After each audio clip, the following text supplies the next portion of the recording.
Jack, man, it's good to see you. Good to see you too, Kyle. I didn't realize how close of neighbors we really were. No, wasn't kidding when I said I could spit and hit you. Yeah, it's a small world. It is. It is.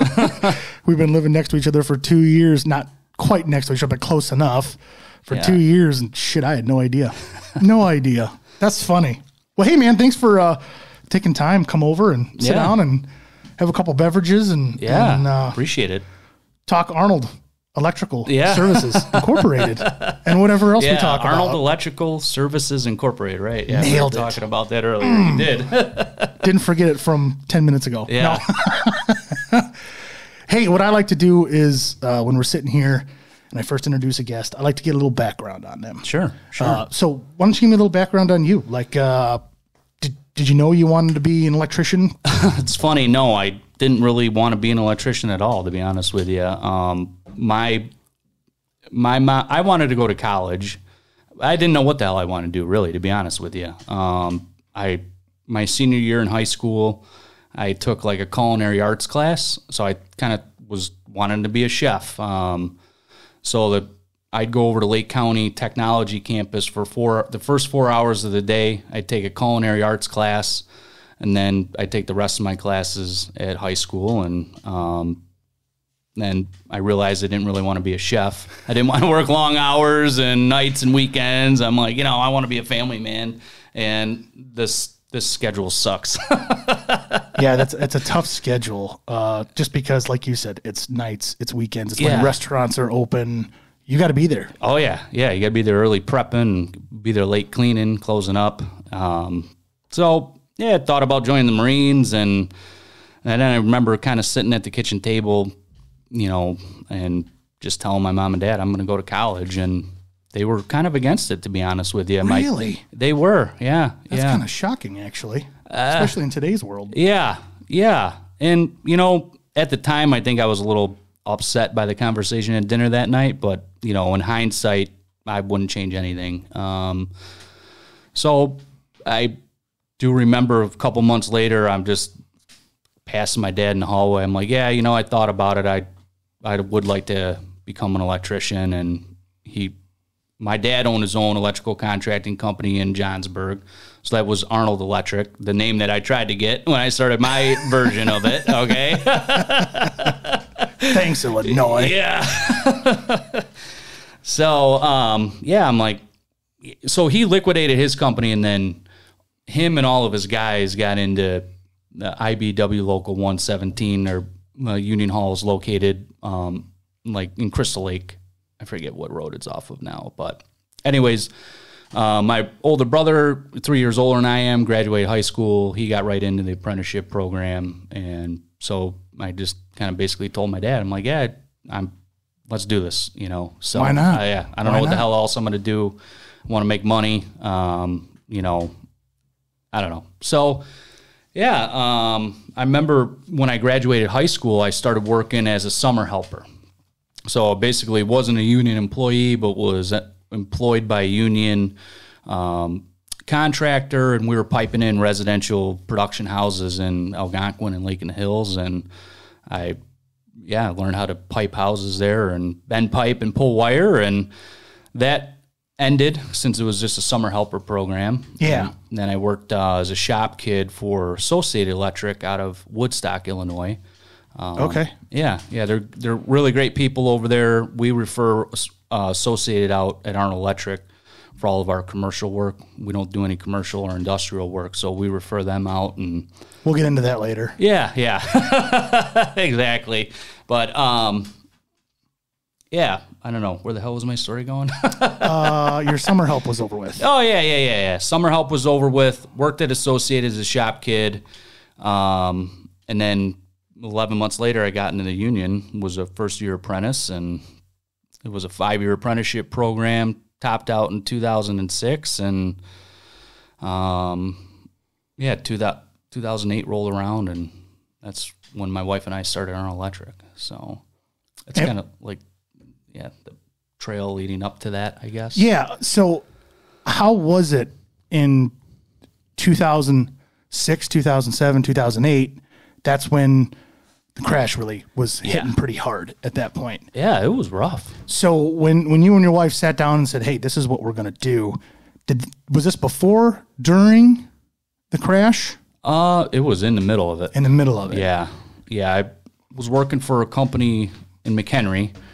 And I got laid off there, and then I kind of jumped around. You could sign the books, and you'd get short calls. So, like, it was a 2-week call, and you'd go out, work for one company for 2 weeks. I did a couple of those, and then I got on Sherman Hospital in Elgin. And I actually I hated the environment there so bad. So I was miserable. I had just gotten married, and 6 months later, basically told my wife, like, I want to quit my job and start my own business. Hey, I get it. Yeah. I get it, right? When you're at a place and you're just like, dude, this sucks. Oh. This sucks every day. Like, it's a drag to get up in the morning, get your lunch made, get to work on time, have a great attitude. Yeah. Yeah. It just wears you down. It does, man. Totally. So when you guys decided to, you and your wife talked it over and said, hey, we're going to do this. We're going to start this. Did you have any idea where you wanted to go, what you wanted to do? Or was that something that you kind of looked around and said, hey, there's electrical services here, but there's nothing in this area? Or how did you go about deciding what area to start your business in? I had no plan at all. Really, I'm a good electrician and I'm a friendly guy. Why wouldn't people hire me, right? That's a good start. It's something to go off of, I guess, right? Hey, it's better than being an asshole and not know what the hell you're doing. Yeah, right, exactly. So where'd you open your first business at then? It was the apartment that I was renting with my wife, 5122 North Long Avenue. So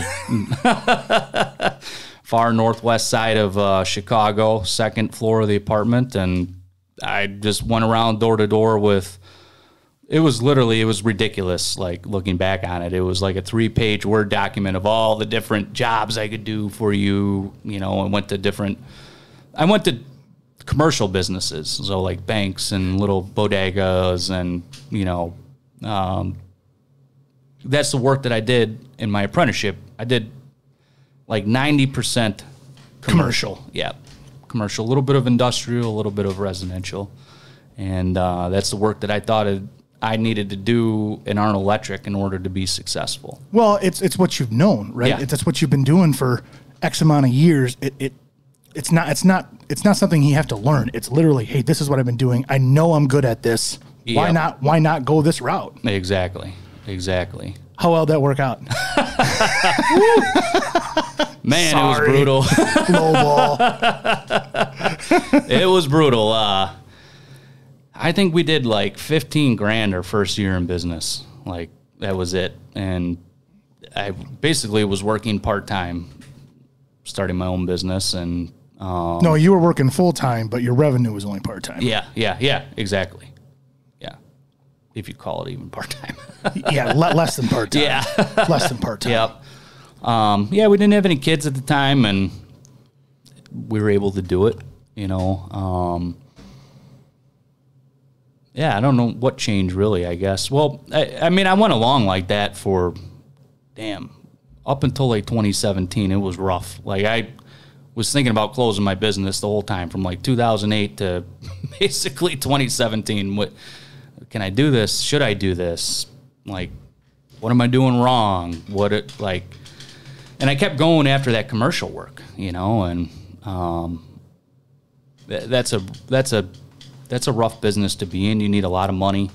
You need to know people, and you need to be established. And yeah, it's hard to say, hey, we're going to go with, Arnold Electric over here when we've been working with said electric company for 20 years on all of our commercial stuff. Yep. They're not going to give you a shot. No. They're just not. Unless they screw up really, really bad, or they close their doors, or their new management that comes in, they don't do things the way you like it done. Yep. They need to screw up in order for you to have a chance. That's right. Or you fuck your price up, and, and then they hire you because you're just so low. Like, we're just going to screw this guy over. I'm assuming that's happened, huh? Yes. Oops. Yeah. I bet it only happened once, though. That's right. That's right. Yep. So 2017 is when it really started to take off for you then? Yeah. Yeah. There was this company following me on Facebook called Service Excellence Training. We still work with them now, but I was like watching their, they'd have posts come up, and there was one post that caught my attention. It was why you should let your employees do side work. And I'm like, that's bullshit. Like, it was total clickbait, and it was why you shouldn't, or how you should run your business in a way that your guys don't need to. They don't need side work. They don't need side work. I'm like, oh, okay, cool. These guys are cool. I'm glad this wasn't an article promoting guys doing side work, right? Yeah, yeah. Although, like, I've had coaches and consultants tell me, like, your guys, if they work for you, they shouldn't be doing side work. And I'm like, well, that's not right. I mean, that's a craft and a skill, and they should be able to do whatever they want with that. You want to do side work, go do side work. It's twofold, though, right? It's twofold, in my opinion, because it is a craft. But if they're doing side work, that means that's work that Arnold Electric could be getting, right? That's true. But I do know a lot of side work. It's, I don't know you, yes, but I know your employee. Yes. Yes. Come help a brother out. That's right. That's where a lot of side work, I think, comes into play. I don't think you get a lot of people that actually go out and look for it. Yeah. It's more like, hey, a friend of a friend or an acquaintance or a relative or something like that. Hey, I'm all for that. Yes. Go help them out. Yeah. But if you're like, well, I could, if you're a guy working for somebody. They're charging you $100 and I'll only charge you $80. Yeah. Don't be doing that. Yeah. And that's how I am, right? Yeah. Like, don't undercut the business that's paying you a good salary, that's giving you health insurance and vacation days and all those things. Don't undercut me on the side because you're a little greedy. Yeah, exactly. Pigs eat, hogs get slaughtered, right? Never heard that one. No? That's good. I'll have to remember that one for the future. So 2017, obviously business started picking up then. Still out of your apartment then at that point in time? No, at that point in time, So I was in the apartment, and then we bought a house, and I was in the basement of the house, and I remember one day, I had kids at this point now, and there was like an old vent. We had the HVAC replaced, so there was an old return or supply, and it had like this huge, like 3-foot grate in the floor, but we never patched the hole.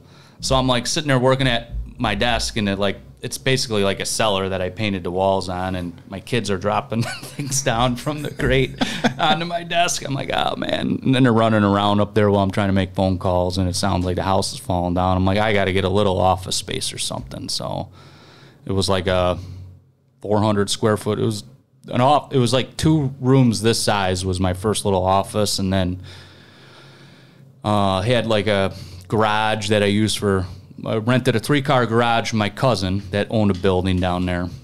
And that was like storage for tools and materials. Yeah, for everything that you're going to need. Yeah, ladders, bigger ladders or whatever, Makes sense. So, and then 2017 wasn't much of an upgrade. It was maybe like 4 of these rooms put together.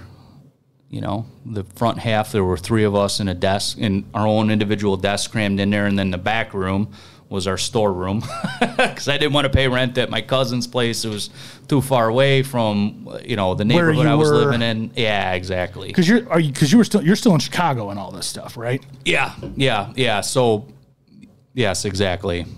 Northwest side still kind of like.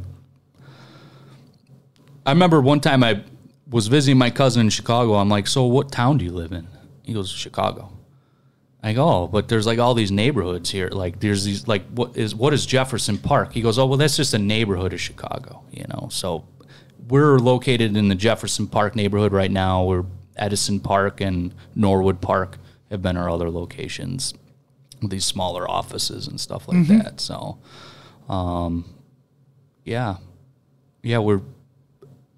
Then we moved out of that one to like a 3,000 square foot spot. So business was starting to get good at this point. Yeah, it was picking up. Yeah, it was like actually 2017, I was kind of feeling like closing the doors, and I would get back to this company following me around. I ended up going down to take a sales training class. So I Actually, through that company on Facebook?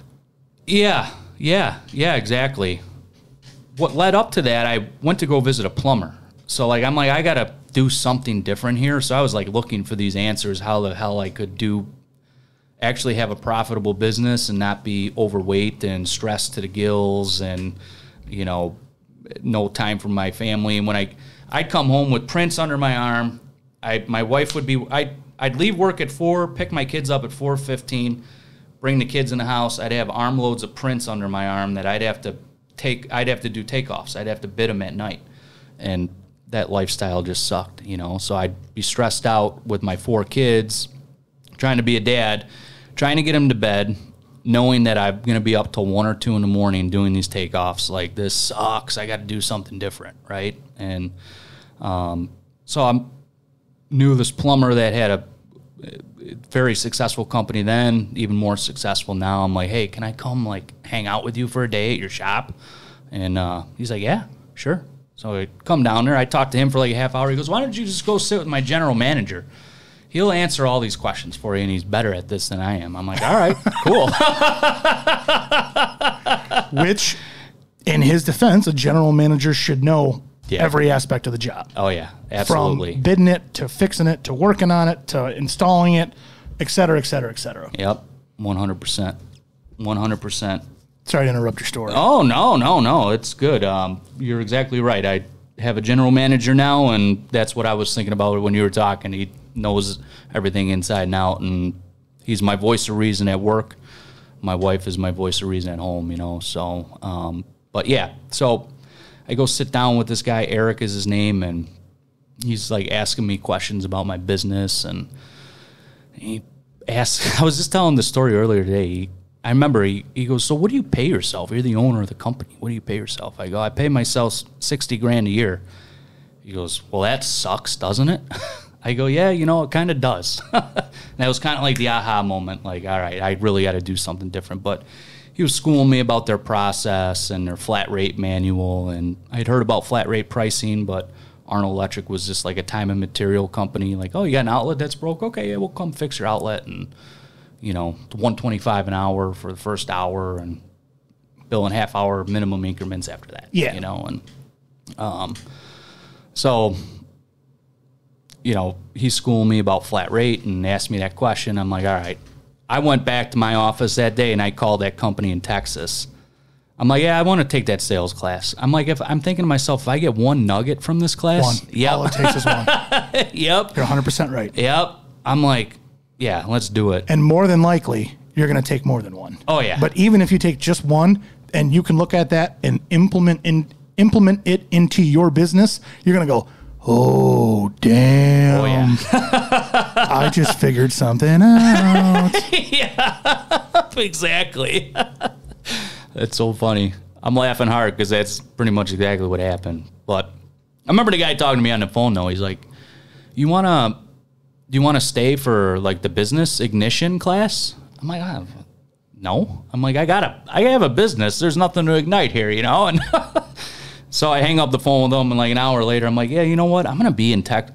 This was in Texas. I'm going to be there anyways. I'm going to make it a 1-week thing, 3-day sales class, 2-day business class, doing it, I'm glad I did. Honestly, that was probably a good call. Yep. Yeah, it was eye-opening. So I'm assuming then, and this is in 2017, you said? Yeah, yep. So I'm assuming that after that, you took those classes, you came back, and you started implementing those things into your business, correct? Immediately. I implemented those things I learned there, and then I hired them as our training and consulting company. So Monday mornings, from the time we hired them till this Monday, even still to this day, we do training with them from 7 a.m. to 8 a.m. So all of our guys. That's awesome. Yep. Or a portion of our guys. And it's sales training. And people think that sales is sleazy, but it's not. It doesn't have to be. No. It can be. Yes, you can be. It can be very sleazy. There are but sleazy it can sales. Be very respectable and honorable as well. Yeah. I'm here to serve you. What do you need done? What, you're there to settle their anxieties. Sales is asking questions. And, goddamn, what's the other one? Sorry. I'm having a brain cramp right now. Just asking questions and getting solving what you the need. problem. Yeah. Solving their problem for them and taking care of them. Especially if they don't know what they're doing, they don't know what they have, they don't know what they want. Yeah. That's what I like to call them sales professionals. Yes. That's what sales professionals are there for. You walk into an electronic place, you walk into a dealership, you walk into a brick company, you walk into a window company. There's going to be somebody there because you're going to say, "Hey, hi, I'm Kyle. I don't know jack shit about this. This is my house. This is my property. This is this. Can you help me?" Absolutely, we can. Yep, exactly. That's exactly right. So, and not everybody at our company like talks to people, but they're all there. They're in people's homes, right? That's the key word, fortress right? of solitude, man. Like you have to know how to engage with people and explain the work that you've done, and so that's what these guys are learning in this. And so, did you in 2017? Then did you start really pushing more towards residential? Yes. Yep. Yeah. It took me a little bit. Probably by 2019, I was completely done with it. With commercial, industrial, you were just... Anything that wasn't residential home service. So like we did a couple new houses and basements. Well, we'll still do a basement today, but it's not through a builder, right? Like it's direct relationships with the end user, which is the homeowner. So, if I wanted to finish my basement, I could call you guys. You come over and make it ready to go for me. Yep. Exactly. Got it. So, we had a contract with this pool company. So we were like wiring high-end pools for this company. There you go. Yeah, it was like, it wasn't bad. It was, decent little money, but they sucked at paying. That's a problem. Yes. So this consulting and training company, I was meeting with them too one day a week, every week. So it was like one-on-one business training, basically telling me how to read financial statements and what are your key performance indicators and here's how you figure them out. So now you're learning the management part of your business is what you're getting into. Yep. People, and through the sales and communication training, I'm learning how to talk to my team better and just be a better leader. And and then the managing side of things is huge too. The task orientated management stuff, like AR, AP, customer relation management softwares and different processes and policies and stuff like that.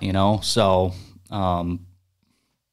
the stuff that a lot of business owners don't think of when they're starting a business, but have to learn it when it becomes more than just one person. Yes, exactly. Yeah, when you start your own business, you're not really a business owner. If you're like a one-man shop, most cases you're not really a business owner. You just own your job, and then you eventually kind of upgrade. I would disagree with that. Yeah? Yeah, because you can still own your business as an individual and be extremely profitable. Yes, and the big thing about it is. And you'll understand this when I say it. When you own something, okay, for instance, your business, and you started it, you know that every house you went to, every business you went to, it's your name on it. So you're gonna do the absolute very best that you can do. Yeah. The second you hire somebody, now you got to train them to be exactly like that. Yeah. Because it's still your name on that. You're exactly right, and you are right. I tell my kids that all the time. Like, listen, you can own your own business and it can be just you, but you have to like be really good at it. And you have to understand that, you can make a really good living doing that. You don't have to own a business, or you could work for somebody else too. You can. All those options are on the table. Yeah. But if you started Arnold Electric and all of a sudden you're making a yearly income that you're happy with as a one-man band, maybe you don't want to hire another person or a second person or a fifth person or a 10th person because, hey man, I'm happy with where I'm at. I got good business. I'm making the money that I need to make, putting a little money away, taking care of the kids, the property, the house, Yeah. going on vacation once in a while, whatever the case may be. Yep. You don't have to have more than that. You know You're what I mean? exactly right. So you can still own a business and still be a one-person show. Yeah, I would agree with that 100%. And, it's funny that you say that because in retrospect, I didn't know that when I first started my business, right? Most people don't. Yeah. Now I've understood that. And, like, if I knew that back then, things probably would be a little bit different, possibly. I don't know. You've learned how to, if from the outside looking in, right? You've learned how to do the job, and in 2015, 14, 16, maybe even 17, now you're learning how to run a business. Yeah. You know what I mean? Yep. Which, in my opinion, is probably the right way to go, because you already have the skill. You're using your skill to create your business. Now you need to learn the business and how to manage that moving forward. Yep. In my opinion. Yep, exactly. You can learn all that stuff. The craft is the big part. Yeah, you're 100% right. And that actually, it's funny. That's kind of like how it went. Like, because when you become a union electrician, you get a union card, but you don't get a license. So, you're kind of considered a licensed electrician, but technically, like, if you want to go pull a permit somewhere, you can't. Like, your union card isn't going to get you. It's not good enough. No. No. So. Stupid Illinois. Yeah.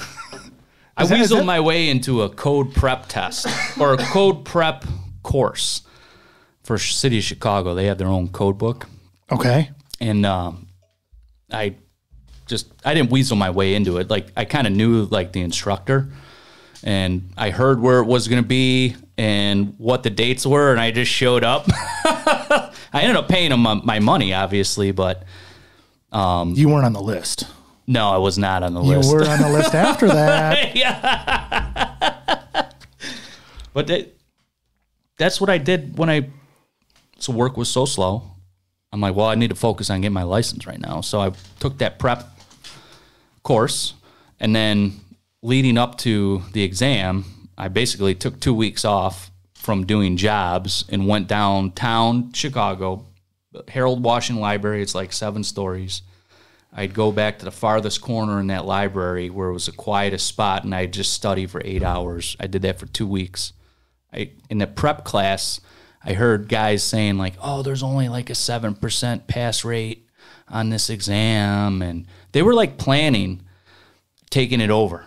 I'm like, I'm out there having my smoke break, and I'm like, I'm not going to talk to anybody here. I don't need to be brainwashed into, I'm doing this once. Sorry, bud. I think we've all been in a situation like that where you hear the horror stories about, there's only like a 14% pass rating, and you're like, well, I guess I'm going to be one of those 14. Yeah. Or in your case, 7 or 4 or whatever it was. It's like, I guess I'm going to be one of those guys. Yep. Yeah, it's there are things out there like that. You just kind of got to shut the noise off. Yeah, you do. And keep moving forward what you want to do.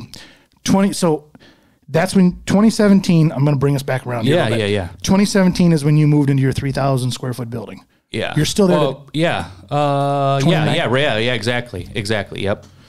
And that's when you moved into your big building because you started going towards residential. Business was starting to pick up. Did you have any employees underneath you at that time? I did. I had I had 3 electricians and 2 people in the office at that time. So you guys were staying busy then? Yeah.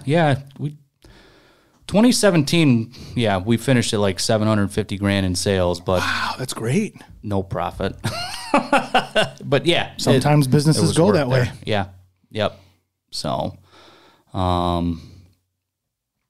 2018, we doubled that because we implemented what the consultant and training company was suggesting. We doubled it. Did $1.4 million. So whatever that class cost you was worth every damn penny. Yeah, exactly. Good for you. Yep. It seems like every business owner that I've ever talked to has that. Like they struggle, and then all of a sudden they learn something, something clicks, they change policies, they change maybe location even, and it's just like, Yep. it might be 2 years, 5 years, 10 years, 20 years, and all of a sudden it just clicks, and all of a sudden, boom, it just starts blowing up, and everybody goes, well, I didn't think this was going to happen. Yeah, right? Yeah, Colonel Sanders. Pretty much. Right? Pretty much. Yeah, 100%. Colonel Sanders. No, I think that's right. And, I think, well, haters out there will call it like overnight success or something, right? But it's not called, you don't see all the other things that lead up to that, right? All the blood, the sweat, and the tears that are poured into it. It's just because you're repeatedly doing the right thing. And it took you 10 years. Yeah, exactly, right?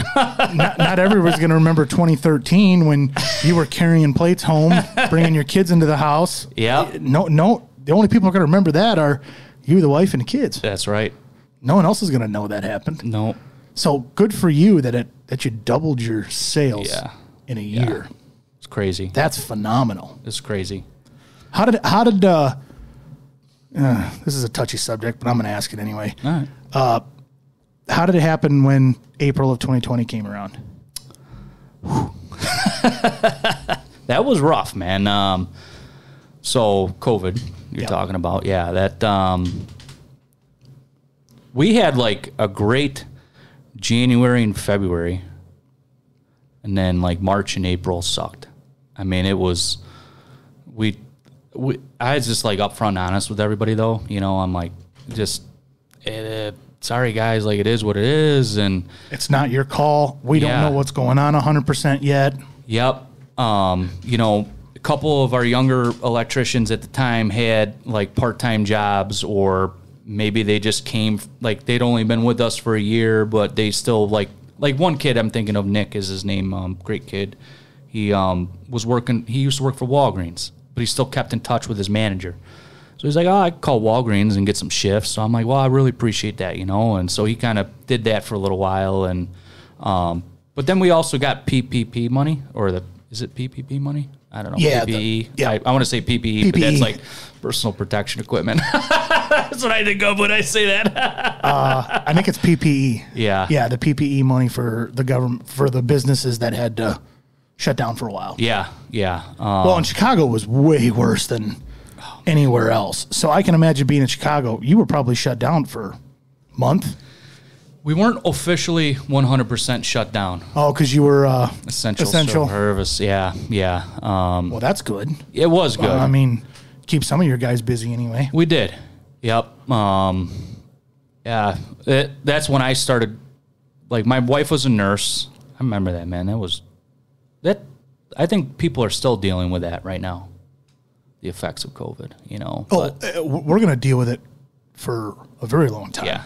And I mean by we, I mean as in for how much money they gave out, whether it was to businesses, to individuals, whatever. Why do you think inflation's so high right now? Because of all the money they gave away. We're all dealing with this. And we're probably going to deal with it for a little while yet. Yeah. So put your bootstraps on. Yeah. Exactly. So were you able to keep most of your guys busy then during that time? Yeah, I remember there were a couple guys that didn't want to come in. They were just freaking out about, I think one guy was freaking out about COVID, and then another guy was kind of in the same situation where I was, where like he had kids at home, and his wife was a nurse, so he's like, I kind of need to be Mr. Mom right now. Got it. Nurse wife is super busy. I said, yeah, no problem.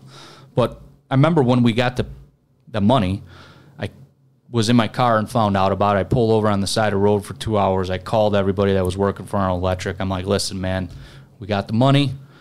Told the two guys that were staying at home, I go, you do what you need to do. You're going to be taken care of.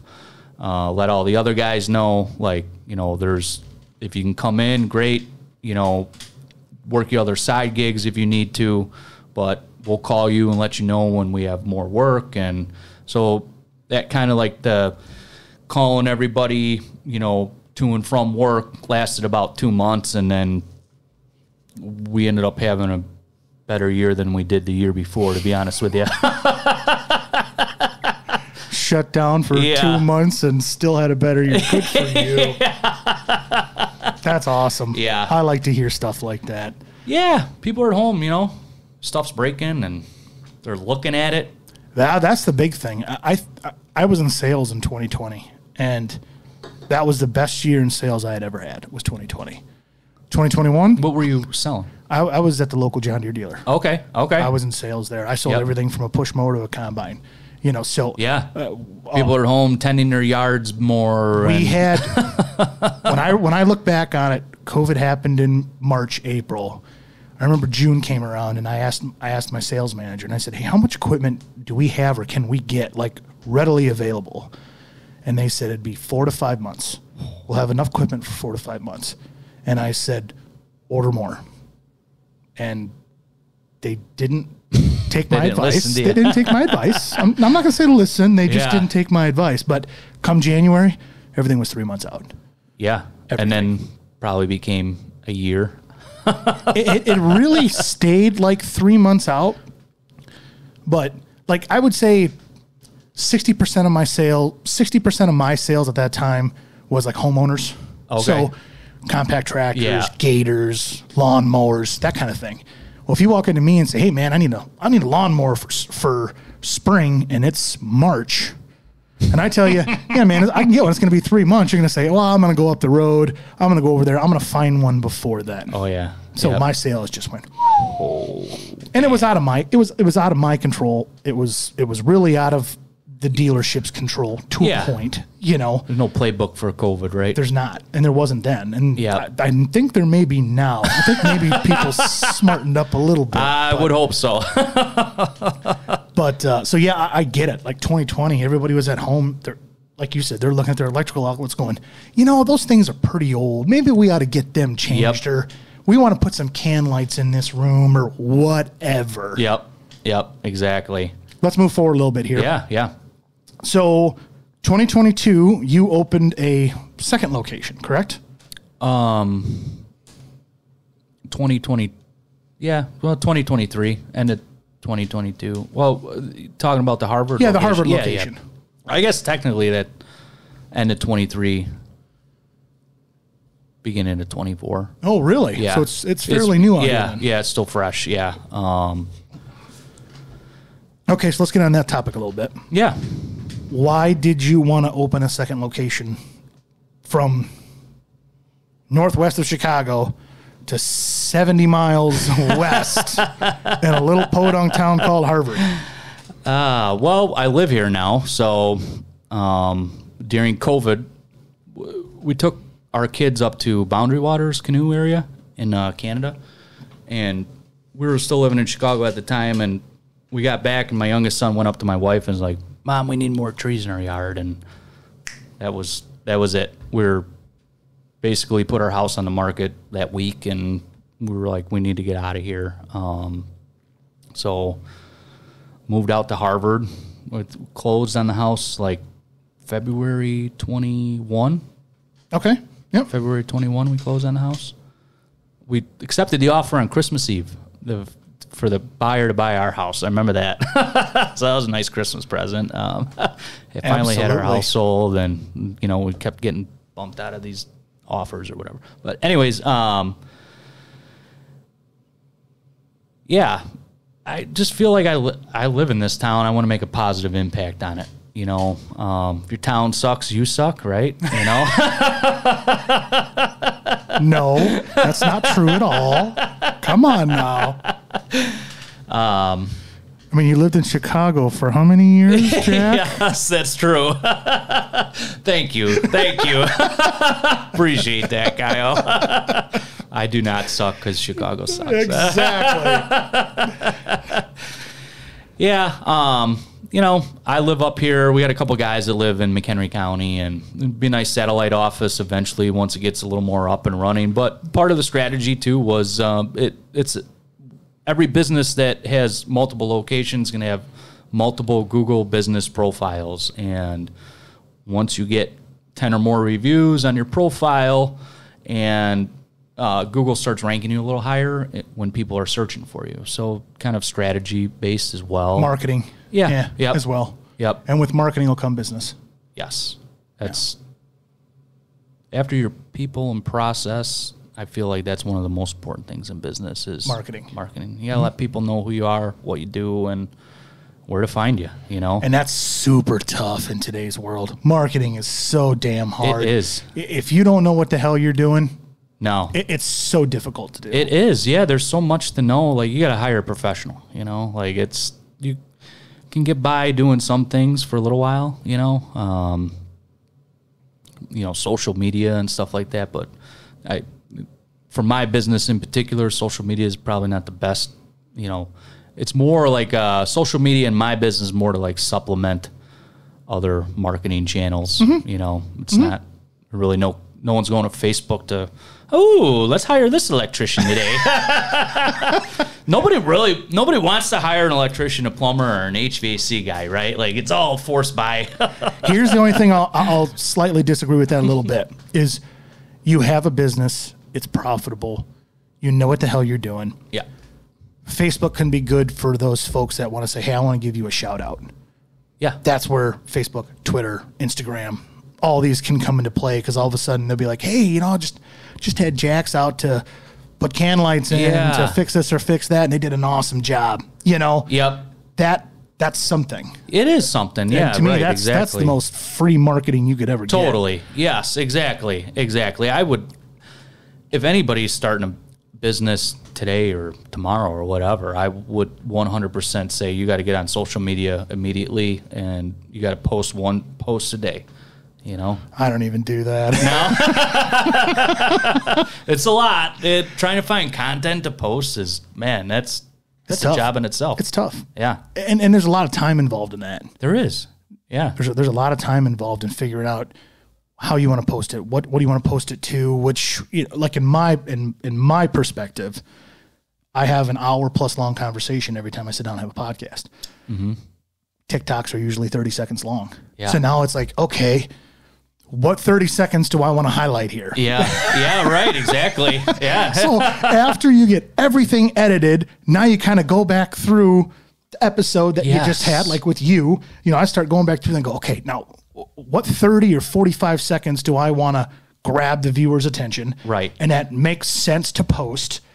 There's just, it's a pain in the ass. Yeah. It's just straight up a pain in the ass. Yeah, so basically you had to spend, like, recording the podcast probably, man, it's got to take you half a day, 4 hours to edit it, I would bet. It takes me from, depending on how long my guest is at my house, but I usually just wipe the whole afternoon or the evening out because I've had some people, as soon as we're done recording, hey man, I got to go. Kids are at home. I got to get the hell out of here. And I've had other people stay till 11 o'clock at night. Yeah. So it's a minimum of 12 to 15 hours a week.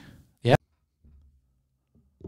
This podcast episode is sponsored by Dan's Diesel Performance.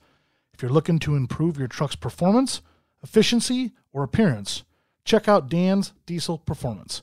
They manufacture turbochargers, fuel injectors, fuel pumps, transmissions, intake piping, and much, much more. Plus, they offer all the top brands in the diesel industry. They're located in McChesney Park, Illinois. Visit their website at dansdieselperformance.com or give them a call at 815-977-5865. So marketing is huge if you know what the hell you're doing. Yes. When you don't know what the hell you're doing, good luck. Yep. Hanging out with kdubs@gmail.com for advice. I'll take it. Yeah. So tell me some of the things that you guys work on, that you do, that you install. We're anything residential? Yeah. Anything. We'll change out light bulbs in your floor lamps to rewire your entire house and upgrade the service from 100 to 200 or 200 to 400 amps, and we're happy to do it. We're there to serve you. We're electricians by trade, but we have the heart of a teacher. We're going to walk you through what's going on in your house and tell you what needs to be fixed and give you all the information, and you get to decide how we move forward. And, we just... I don't know. Like I was kind of saying, like nobody necessarily really wants to hire an electrician. You know, it's not really a fun buy, right? So we just want to be regular guys that come in and fix your stuff and respect your home while we're doing it, you know. And that, to me, that's huge, because you are in somebody else's house. You're a guest in somebody else's houses. Even though they're paying you, you're still a guest. Absolutely. So it's one of those where you kind of got to be politely mannered. Yep. Professional is the word I'm going to use. And everything that you and your guys do. Yep. Because nobody wants to come in and not have that in their own house. So, oh, yeah. Especially if they're going to be home, it won't last long. Oh, yeah. Yeah. I get it. I had a plumber, the house that we bought in Chicago, I had a plumber. I mean, we didn't gut it, but we were doing a lot of demo in there. But I remember I came home from a weekend trip. They were working on the weekend. I came home. There were cigarette butts inside the house and outside the house. I was so pissed. I went, and he left his empty carton in there. So I went around, picked all the cigarette butts up, put them in there, and set them in the bathroom that he was working on. He ended up coming back and finishing it all, and that carton was gone. But I let their office know that I wasn't too happy about that. Yeah, to me, that's not professional. No. That's not professional at all. No, not at all. I get it. There's a time and a place for that. If you're working on a buddy's house and you're going to have a couple beverages and you want to smoke a cigarette because you're doing work for him, fine. I get it. Yeah. But if you're in somebody else's house and you have no idea who the hell they are, come on. Yeah. A little more professionalism is great. Yeah. We were talking off camera before that you hold some type of, remind me. Yeah, it's called the Light Bulb Laboratory. Thank you. I think that's might be what you're talking about. Yep, it is. I knew it had bulbs. I had bulbs in my head. Yeah. I just couldn't remember the name. Yeah. So, yeah, that's really how we've utilized the location in Harvard. So kind of like my little getaway office in there, and we let Chico's just put some extra tractors in there, and then I keep your tractors on one side. I want to have the Light Bulb Laboratory on the other side. So we had couple classes this summer. I think we had like 16 or 17 kids show up for one session and then 20 show up for another session. And my schedule's changed a little bit. So I'm in Harvard 2 days a week, and then I'm in Chicago 3 days a week. And I just want to take, some of the time while I'm working in town to be able to spread the good word about the skilled trades, and so the Light Bulb Laboratory is part career presentation, part educational. So first 5-10 minutes, I'm talking about careers and the difference between college salaries and skilled trade salaries, which skilled trade salaries are higher than the average college salary, if you weren't aware of that or not. At this point in time. At this point. Yeah. And you're talking as the trades as a whole. Well, or are you talking strictly electricians? A master electrician's average salary is $95,000 a year, and the average college graduate with a bachelor's degree is $77,000 a year. So there's obviously less master electricians out there than there are, college graduates with a bachelor's degree, but those are the numbers, right? Well, and the cool thing that I hope you're telling these kids is that these trades are going to pay you to learn. Oh, yeah. Yeah. Yeah. You're not going to have to pay to learn and then get out of college and have to pay that back. Yep. They are going to say, come under my wing, young bird. Yep. Here's some chicken or here's some bird feed, and we're going to teach you how to do this. Now, it's not going to be $95,000 a year. No. But they're going to train you and pay you at the same time. That's exactly right. They're going to give you the training and the skills and the opportunities to be able to make, $95,000 a year and become a master electrician. And that's exactly what I tell them. Like, you don't need to go to college to be successful. I've show them some of the certificates that I have. Like these certificates were $6,000 for all three of them, and it's exponentially helped me out. And you guys can do the same thing. You just gotta go out and do it, right? So we talk about that, and there are some trade schools out there that do cost money. They do cost money, correct? Yeah. But there's a company, there's an HVAC company that I know in Chicago. They're Deljo Heating and Air,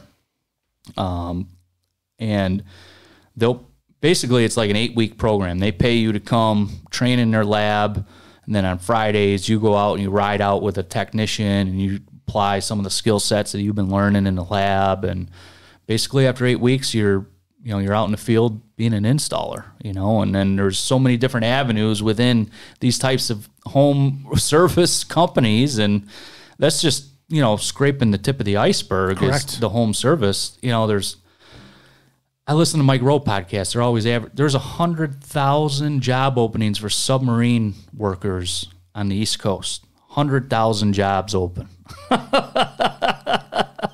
I don't want to work in a submarine now. An enclosed tube. Yeah. 2 miles underneath the water. Well, manufacturing though. Oh, so that's a different story then. Yeah. Okay. That's very interesting. I didn't know that. Yeah. It's nuts. I don't know. I don't know where this point. What about the light bulbs? So light bulb laboratory, yeah, it's so part of it, like I said, was like career presentation, talking about differences between college and skilled trades, and then maybe 5 or 10 minutes were just kind of high level overview cartoon videos that I found on YouTube that kind of explain what electricity is and how YouTube's it works. Great. It is. Thank God for YouTube, right? They got so much shit on there, good, bad, or otherwise. Oh yeah, yep. But the educational stuff can be pretty good. Yeah. Oh yeah. Solved a lot of problems going on YouTube. Can create a lot of problems going on YouTube. Yeah. They make it look easy. I can do that. Yeah. 2 hours later, you're like, this was supposed to take 17 minutes, right, according to YouTube. That's right. So yeah, we do that, and then it's like open lab time. So, well, I guess it's the high-level overview of the educational aspect of it, how electricity works, and then I actually teach some skill sets. So, like, what does this hole on the wire stripper do? This is how you bend the hook, and, these holes cut the screws, and this is how you bend the hook on the wire, and then this is how you wrap it this way around the screw, because if you wrap it this way, when you tighten it, it fans out, and, so this is how we do it here, and, and then if you want to make pigtails, you strip the 3 wires, and you use your wire nuts, and you have your 1 pigtail. And so we teach them some skill sets like that, and then like bending pipe, and then I have like 5 or 6 different stations set up, and so they can, run wires through conduit and use the wire strippers, and then they can bend 1/2 inch and 3/4 inch pipe. Nice. Yeah. Even get like our meters out and our plug testers and show them how to use that, so they can go around plug testing outlets in the building. And then I have like a one station that's set up. It's like a 8-foot long picnic table, I guess, or whatever. But it's got like the DC. So little DC motors on there and battery holders and light sockets. And then on that table also there's like a couple kits. So it's like the kits that come with the battery holders also. So you can kind of freestyle, build your own little electric motor, or you could follow the kit that kind of gives you this schematics to get the light bulb to work. The breakdown. Yeah, exactly. So... you said you've had a couple of those this year? Yeah, we had a couple this year. It all kind of like originated in Chicago at one of our locations there. A homeschool group approached us and asked if we would come, if they could come to the shop. I'm like, yeah, that'd be great.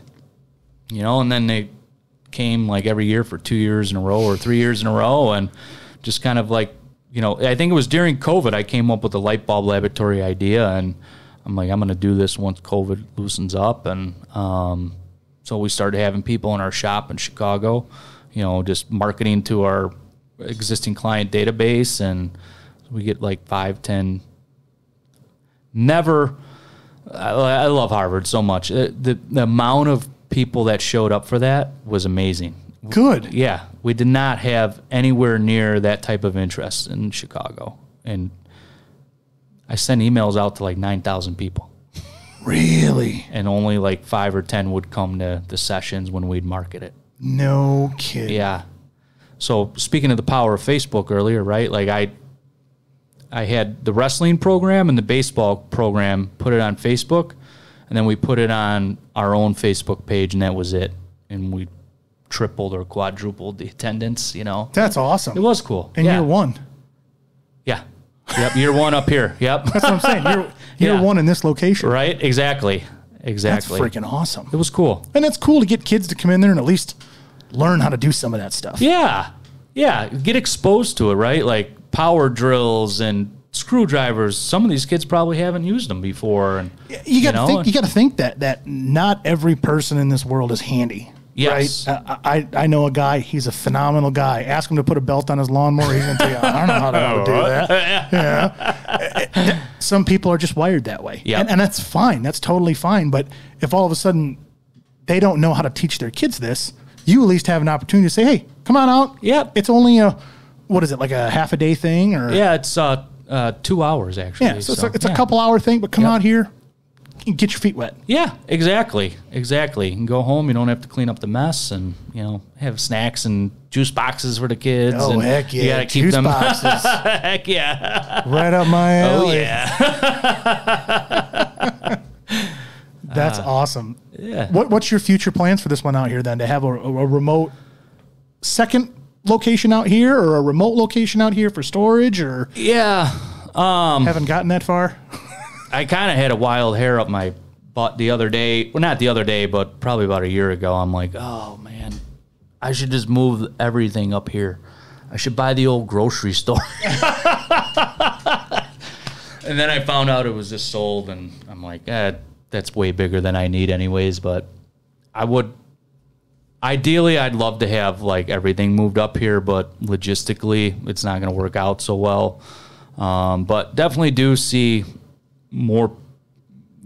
Trust me, the guys in McHenry County that live in McHenry County that drive to Chicago every day, they don't want to do it. Yeah, when are we getting that? When can I start working out of there? I'm like, well, we need more calls up in this area first, but I'm not opposed to you guys working out of this office. So it's just getting more calls up in this area, and dedicated crew to this area. So, Roger that. Yeah. Well, it's a good start. Sounds like. Yeah. Anyway. Yeah, definitely. You've had 20 or 40 kids in your place. Yeah. This year, just from having a free light bulb laboratory day, and yep. And so you're heading in the right direction. Yeah. That's a good thing. It is. That's a real good thing. Yeah, we've gotten, just by having the signs out there, that's important, piece of marketing, just clear signage. Mm-hmm. Just before we even had the Google listing up, the sign was getting some calls off of it, and every little bit helps. So every little bit helps. Yep. You got it. Yep. Awesome. Anything else you want to hit on? Not necessarily. I just got to ask, before I wrap this thing up, I like to ask in case there's something off the top of your head that said, we forgot to talk about this. I need to hit this. How long have we been talking? I got a little over an hour. A little over an hour. I'm Irish and can't keep a long story short, so we can keep going. I like to try to keep them around an hour. Yeah, all right. Because it seems like the longer you get, the less people listen to the whole thing because they get kind of bored of my voice or yours or whatever. Yeah, right. Yeah, exactly. So an hour is like a good number to. I mean, if it's 50 minutes, it's 50 minutes. If it's an hour and 20, it's an hour and 20. But just keep it as around a rule of thumb, right? Yeah, exactly. Exactly. Guidelines. Well, hey man, I appreciate you taking the time coming over, having a couple of cold ones, and thank you for having me, man. Listen to your story because it's a story that started with struggle, but it's looking like it's ending in triumph. Yeah. So far, that's not over, but at least the chapter you're on now, it seems like things are heading in the right direction. Which it feels good. I like to hear that from people who start their own businesses and build it up from the ground and things like that. That makes me just all pink and tingly inside. Yeah, it is pretty cool. And like we were talking offline earlier, is everything's a work in progress, but nothing's going to be perfect. Yeah. I've yet to meet a perfect company. I've yet to meet a perfect person. I doubt I ever will. Yeah. But let's hope not. As long as you're striving for that. Yeah. you'll never get there. But as long as you're as good as you can be when you can be that until you can take the next step, that's all you can ask for. Yep. 100%. That's all you can ask for. Yeah. Well, hey man, like again, thanks for coming out and talking, and good luck to you. And hey, same to you. 6-8 months, if you get the Harvard location up and running or something like that, or something big changed, good or bad, and you want to talk about it, come on back by. We'll have a couple more, and we'll do another one of these. Awesome. Cool. Appreciate it. Thank you, sir. Thank you. Talk to you.